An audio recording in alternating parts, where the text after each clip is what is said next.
जय जगन्नाथ पिला माने तो जो मैंने प्लस टू परीक्षा देछ से गोटे बड़ अपडेट आसी जाइए कारण जो मैंने सब प्लस टू परीक्षा देते से परीक्षा फल तारीख एवं घोषणा हो जाइए। आपण मानकर परीक्षा फल केबे बाहर जानापी भिडियो को शेष पर्यंत देखि नियंतु। भिडियोटी भल लगिले निज सांगसाथी मान सहित शेयर करी आम चैनल को सब्सक्राइब करनियंतु। तो सूचना अनुसार उच्च माध्यमिक शिक्षा परिषद CHSC द्वारा परिचालित जुक्त 2 परीक्षार फल आसंता सप्ताह प्रकाश पाइबाकु जाउछि। एने परिषद पक्षरु समस्त प्रस्तुति प्राय शेष होइथिबार सूचना मिली।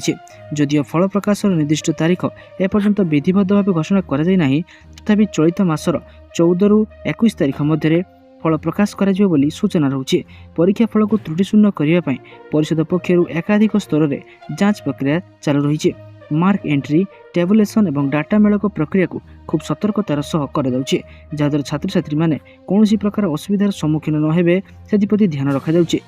पूर्व वर्षर किछि त्रुटि को दृष्टि रखी एथर परिषद अधिक सतर्क होइथिबा जणा पड़िछि। चलित वर्ष कला वाणिज्य विज्ञान धंदामूलक शिक्षा सह दूरनिरंतर शिक्षा पाठ्यक्रम फल मध्य एका साथी गोटे दिन में प्रकाश पाइब। फल प्रकाश पर छात्र छात्री माने ऑनलाइन माध्यम निज रोल नंबर दे फल देखिपारे। एथिपाई परिषदर अधिकृत वेबसाइट सह अन्य डिजिटल प्लाटफर्म गुड़ी को प्रस्तुत रखा जाइए।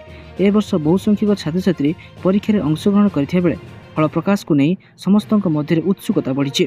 फल प्रकाश पर उच्च शिक्षा और विभिन्न प्रवेशिका परीक्षा छात्र छात्री मानकर परवर्ती पदक्षेप निर्भर करिवो। तेणु एही फल प्रकाश को नहीं छात्र छात्री मानक सह अभिभावक माने अत्यंत अपेक्षार रहिछन्ति। तेणु आम चैनल को सब्सक्राइब कर रखंतु, जेतेबेले भी जो नुआ नोटिस आसीबो आपण माने शीघ्र ए चैनल माध्यम रे ही जानि परिबे।